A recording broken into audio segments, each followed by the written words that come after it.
Olá,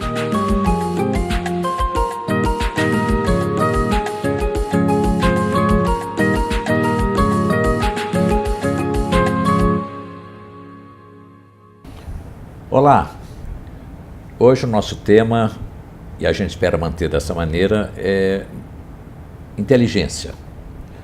Vamos procurar ter uma conversa não só inteligente, porque você, visitante, você que nos assiste, merece uma conversa cada vez mais inteligente, mas vamos falar sobre a cidade inteligente, a cidade de visão, a cidade que é a cidade voltada para o cidadão. Isso faz parte de um tema que foi uma apresentação feita pelo Silvio Barros, foi prefeito de Maringá durante 8 anos, ou 10 anos, 8 anos ainda, e lá em Maringá, e que levou essa cidade, Maringá, a ser considerada a melhor cidade do Brasil. E é sobre isso que nós vamos conversar. Seja bem-vindo, Silvio. Eu é que agradeço o privilégio de poder estar aqui conversando com você, Romeu, e com os ouvintes e telespectadores deste canal de comunicação. Hoje, vou identificar o dia, embora isso aqui vai ficar durante algum tempo, terça-feira, nós tivemos lá na prefeitura, ou melhor, no Teatro Municipal, uma turma grande, todo mundo lotado lá, te ouvindo você falando sobre o conceito da cidade inteligente.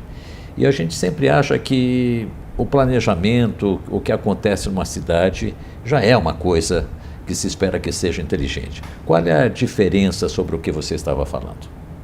Na realidade, o conceito de cidade inteligente, de smart cities hoje, ele é muito percebido como relacionado com tecnologia.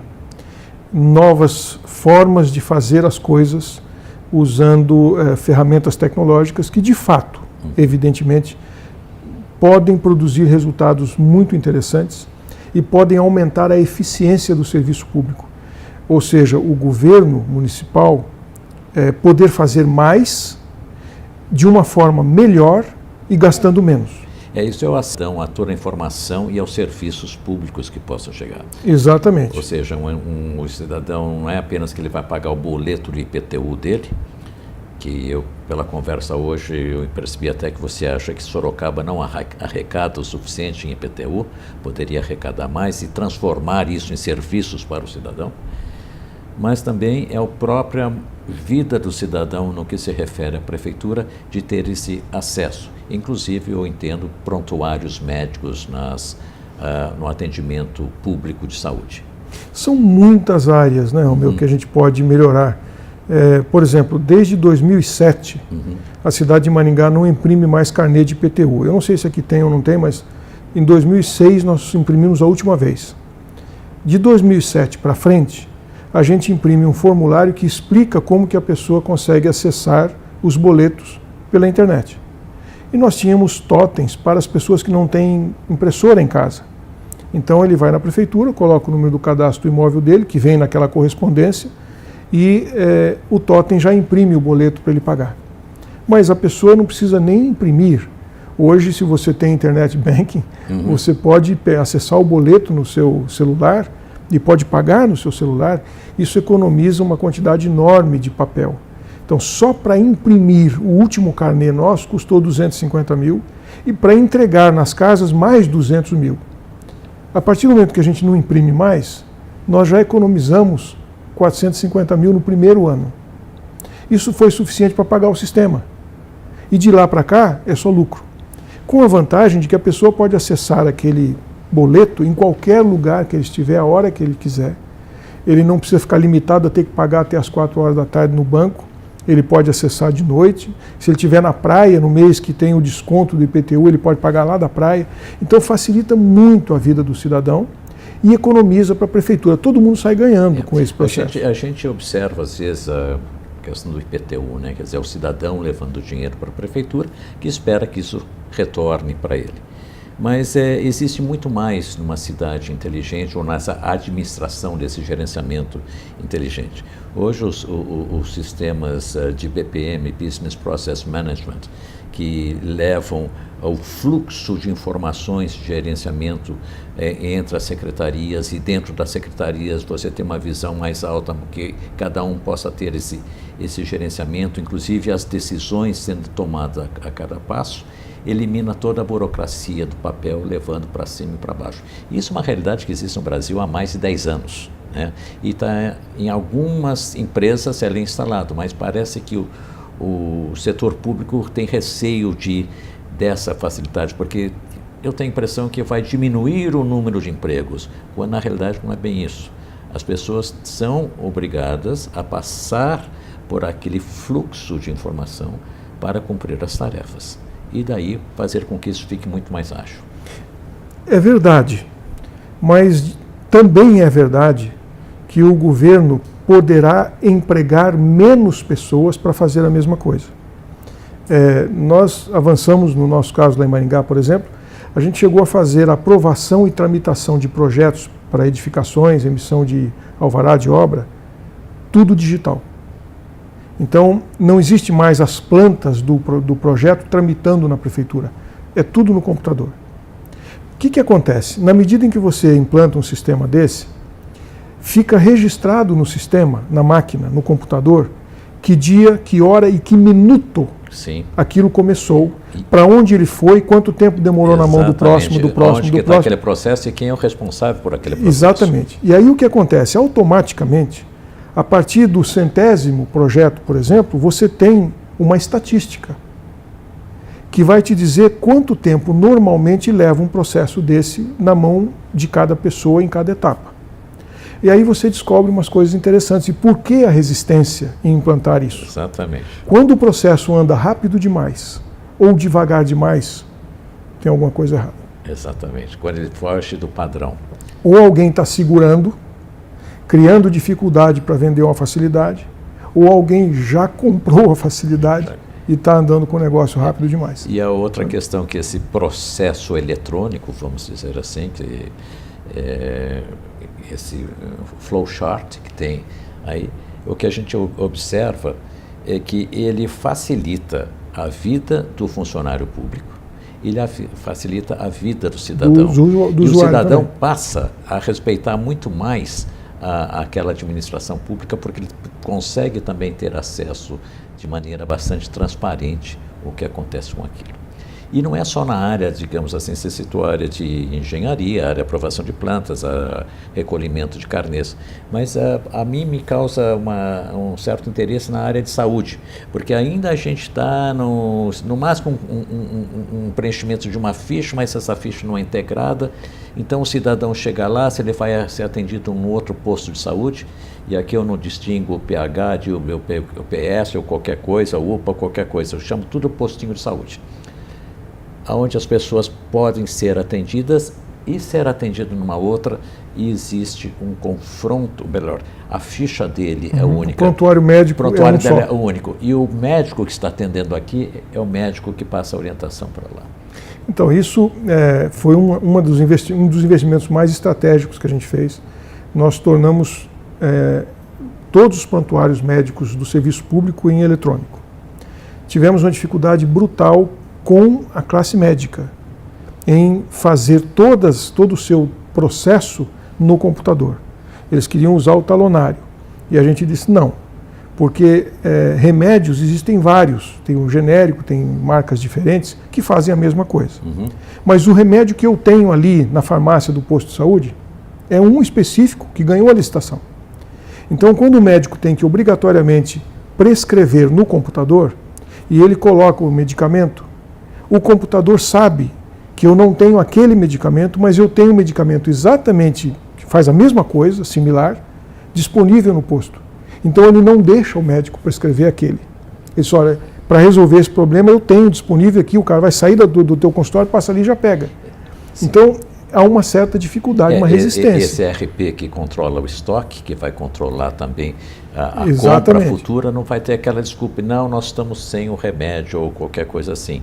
E ao mesmo tempo, o próprio Isso é uma coisa que às vezes as pessoas não têm conhecimento, mas a partir do momento que a gente chega numa farmácia hoje em dia, apresenta a receita, aquilo é escaneado e aquilo vai, não só dizem que vai para o governo, mas vai em especial para os laboratórios. E eles sabem quais médicos estão receitando tais produtos. E daí o visitante lá, o propagandista, chega para o médico: doutor, o senhor não está receitando tanto o nosso remédio quanto tal. O que explica bem o que você está colocando, de que às vezes tem interesses de receitar esse ou aquele remédio. E olha o que a gente descobriu. Quando nós implantamos o sistema, todos os exames laboratoriais estão no sistema. Então, o médico, quando vai pedir um exame, se o paciente já fez este exame e está dentro do prazo de validade, o sistema bloqueia, não deixa o médico pedir o exame. Fala: o exame já foi feito, o resultado está aqui na tela. Então você não precisa mandar ele fazer o exame de novo. Nós chegamos à informação, depois de todo o processamento eletrônico, que ocorriam aproximadamente 30 mil exames por mês, que as pessoas nem sequer iam buscar o resultado. 30 mil? Uma população de? 400 mil habitantes. É muito próximo da nossa. Então, o que acontece? As pessoas vão no médico porque ele precisa conversar, ele tem que... E às vezes o médico não está a fim de conversar, ele prescreve um exame e manda o cara embora. Não que aquele exame vá ser necessário. Mas se for necessário e já foi feito, ele está lá na tela, o médico pode acessar o exame e fazer o que tem que ser feito. Às vezes a pessoa exige um exame, ele não sai satisfeito. Se o médico não passar um exame para ele, ele acha que não foi atendido. Ele fica inconformado e muitas vezes até agressivo com o médico. Então, o médico, para evitar o constrangimento, acaba prescrevendo o exame. Agora não tem mais jeito. O sistema não permite que isso seja feito. A gente conseguiu resolver o problema de uma maneira muito mais fácil, ajudar efetivamente o médico. Às vezes, é como você disse, a pessoa é paciente de uma outra região, sofreu um acidente aqui, ele está indo na primeira unidade mais próxima. Se a fichinha amarela dele está no outro posto, o médico não sabe qual é o histórico. E não sabe o histórico, que é extremamente Esse é o problema. Importante. Exatamente. Agora, tendo o sistema todo no prontuário, há muito mais precisão naquilo que tem que ser feito. Então, de fato, ajuda todo mundo. Ajuda o médico, ajuda o paciente e ajuda a prefeitura a conseguir economizar e fazer muito mais gastando muito menos. Então, em todas as áreas, essa tecnologia pode tornar a cidade e os serviços públicos significativamente mais inteligentes. Saindo um pouquinho da questão da administração, que é uma questão que torna a vida do cidadão mais fácil, torna a vida do próprio gerente da cidade, o prefeito, mais fácil, mas há uma necessidade também de ter uma certa sintonia com a Casa de Leis, com os vereadores. Vocês encontraram problemas junto aos vereadores também para levar a cabo essa questão, essa revolução digital, vamos dizer assim? Eu não posso dizer que não houve resistência. E aí a resistência, muitas vezes, ela se deve a contrariar alguns interesses. Mas é sempre contraria. E aí esses interesses contrariados colocam pressão em cima do vereador, ou porque ajudou de alguma forma a conseguir votos para ele, ou porque tem amizade com o vereador, tem algum tipo de relacionamento, e ele conta um lado da história. E baseado neste lado da história, o vereador se posiciona política ou administrativamente. Nessa situação, a informação sobre, de fato, o que acontece é fundamental, para que o vereador possa ter a condição de tomar uma iniciativa tendo todos os lados da moeda analisados e aí poder agir de maneira correta. É preciso dar um trabalho fazer isso, não é simples. E a gente tem que lutar, como eu disse, contra determinados segmentos, setores ou até pessoas que se sentem contrariados por decisões que a gente toma dessa forma. Mas o que a gente tem percebido é que os vereadores, de modo geral, eles são receptivos a isso. Houve uma certa formação cultural que eu digo assim, não no sentido de cultura, mas de informação para o pessoal, o que se pretendia, o que uma poderia capacitação, trazer. digamos Isso, assim. houve alguma coisa desse gênero? Nós não chegamos a fazer isso, e eu penso que talvez tenha sido um dos nossos equívocos. É não ter formalizado isso. E é difícil você colocar os vereadores da cidade numa sala de aula, isso é quase impossível. Você tem que meio que customizar esse processo, um por um, fazendo um trabalho de conscientização. e a gente não dedicou necessariamente o tempo que seria necessário, seria adequado para isso, digamos. Mas foi possível, sim, administrar essa relação, algumas exceções que misturam ideologia com esse processo. Alguns vereadores dizem, não, mas isso aqui vai eliminar emprego. Sim, vai eliminar emprego, claro. Por exemplo, nós acabamos de aprovar no Paraná agora, há um mês atrás, a lei de trabalho remoto, de teletrabalho para o servidor público do Estado. Então, servidores públicos do Estado, não todos, mas alguns, que se enquadram nos critérios, poderão agora prestar o serviço sem sair de casa. Ele não precisa mais ir na repartição. Ele é cobrado pelo desempenho.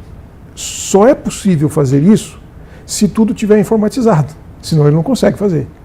Isso é uma responsabilidade do Estado, se preparar para isso. Mas a partir do momento que é possível fazer, o servidor que quer trabalhar em casa, é uma decisão pessoal dele, ele entende que é um benefício para ele, ele assume um compromisso de produtividade 20% maior do que ele tinha na repartição. Mas você já tinha o dado anterior, então, de produtividade. Nós já tínhamos a média de produtividade. Então, se você quer trabalhar em casa, tranquilo, sem problema. Você vai assinar aqui um compromisso conosco e nós vamos aferir a sua produtividade, ela tem que ser 20% maior do que você trabalhava aqui. Em função das vantagens, não ter que se deslocar, poder trabalhar a hora que quiser, etc. Não tem ninguém controlando o seu tempo, mas você tem que trabalhar 20% a mais. Como é na iniciativa privada. Isso é uma coisa que já acontece há algum tempo e as pessoas são cobradas pela performance. Né? O que acontece com isso é que vários setores públicos que estão com falta de gente, pedindo mais contratação, se você tiver 20% a mais de produtividade com a mesma quantidade de pessoas, significa que você não precisa contratar 20% a mais de pessoas para fazer a mesma coisa. O vereador tem razão. Nós não precisaremos contratar mais pessoas. Não quer dizer que a gente vai demitir essas pessoas, porque são estáveis, têm uma relação estável, eles continuarão trabalhando. Mas, efetivamente, conseguiremos prestar mais serviços contratando menos gente daqui para frente. E isso, na verdade, é a salvação das prefeituras, porque a maioria das prefeituras do Brasil estão no limite prudencial de comprometimento da folha com a arrecadação. Isso joga lá embaixo a capacidade de investimento. O município fica sem capacidade de investimento. Ele só tem dinheiro para custeio. Isto penaliza a população. Digamos, os servidores estão com seu salário garantido. Numa cidade de 400 mil habitantes, tem 10 mil servidores, eles estão com dinheiro garantido. Mas os outros 390 mil habitantes, que precisam dos investimentos, estão descobertos. Então, é esta realidade, esta revolução que a tecnologia pode fazer, através dos mecanismos de cidades inteligentes, que nós estamos buscando e estamos tentando resolver. Voltando à questão da cidade inteligente, uma observação que esse jornal tem feito, e eu encontrei isso hoje na sua palestra, é a questão de parar e pensar o futuro, ter a visão. Aliás, é uma questão que acontece nesse país, nós não temos mais pessoas que pensam o futuro. Né? Eles estão apagando incêndios, quando menos espero já estão ali envolvidos com o dia a dia e se perdem ou no máximo querem deixar as contas em ordem. E o tempo vai passando e a cidade vai ficando para trás, a cidade vai envelhecendo e nada de novo acontece. O que você acha que as cidades devem aguardar ou esperar para os próximos 20 anos? Ou qual é o foco em relação à cidade? Ou como é que você vê isso? Olha, aí nós temos que tratar de um outro assunto. Primeiro, em primeiro lugar, vale para a cidade como vale para qualquer um de nós cidadãos. Se você não sabe para onde está indo, você não vai chegar. Isso é a primeira coisa. Então, para onde a nossa cidade está indo nos próximos 20 anos? O que hoje não está bom? Você está falando da vocação natural dela ou você está falando a tendência porque hoje o mundo vai por esse caminho? De tudo. De tudo. Isso, e aí não dá para fazer por partes. Tá. Em primeiro lugar, fazendo o diagnóstico de hoje, o que eu não gosto, o que não está bom na minha cidade, que eu gostaria que fosse melhor. E o quanto melhor. Então, eu preciso dimensionar isso e colocar ao longo do tempo, como uma meta a ser alcançada. E aí eu preciso me planejar para isso. Esse é um aspecto. Segundo aspecto, quantas empresas hoje estão gerando imposto e emprego na minha cidade que não existirão daqui a 20 anos? O negócio dessa empresa não vai existir mais. Ou ele vai reduzir significativamente e não gerará mais esses empregos. Uma outra coisa, de que forma a tecnologia vai transformar a prestação de serviços ou a produção de bens. O que significa dizer que algumas atividades e funções e empregos que existem hoje não existirão mais porque eles serão feitos por máquinas, com mais eficiência, com maior produtividade, com menor custo. Quais são esses empregos na minha cidade? Porque eu preciso preparar essas pessoas para saber fazer outra coisa e não serem atropeladas por essa onda. Tudo isso precisa ser pensado ao longo desses 20 anos. Além disso, como você colocou, qual é a vocação da minha cidade? Onde é que estão os diferenciais de competitividade naturais da minha cidade, que precisam ser trazidos à superfície e que vão me permitir atrair para cá empresas que daqui a 20 anos vão estar bombando, vão estar gerando emprego, mas que não sabem que essa cidade existe. Não sabem que o melhor lugar para ela se instalar é aqui. Tudo isso é trabalho de planejamento de longo prazo. E alguém tem que fazer. Isso você está falando na questão de atração de riqueza, geração de riqueza, ou como é que eu vou fazer até mesmo com o mercado de trabalho. É verdade. Okay. E é um caminho bastante difícil de ser trilhado, mas que tem que ser observado. Mas tem um outro aspecto que você fez uma observação hoje de manhã, a hora que você mostrou a questão demográfica no país, o quadro da população, a idade que é hoje, IBGE é hoje, e o que ela projeta para 2050. Onde você usou um exemplo que eu achei extremamente interessante, quer dizer, a quantidade de creches que nós vamos precisar para 2020 ou para 2025, o que eu faço com ela depois, quando eu não vou ter essa quantidade de creches, porque a população envelheceu e teremos menos crianças para ser atendida. Eu acho que essa sua colocação de que o planejamento, que ela tem uma vocação natural para ser um atendimento ao cidadão, seja de qualquer idade, já deve ser olhado em tudo, né? A questão é, o Peter Drucker que falava isso com muita propriedade, né? Planejamento de longo prazo não tem nada a ver com decisão futura. Tem que ver com o resultado das decisões presentes. Ou seja, o que nós estamos decidindo hoje é que vai formatar o nosso futuro. E se a gente decidir errado hoje, nós podemos ter problemas complexos para resolver lá na frente. Se a gente olhar lá na frente, entender como é que o quadro será, nós saberemos tomar decisões hoje que são mais adequadas, são mais apropriadas e mais inteligentes. Não adianta uma cidade ser coberta de ferramentas, sensores e softwares e tudo que precisa para ser inteligente, se não tiver gente inteligente por trás disso.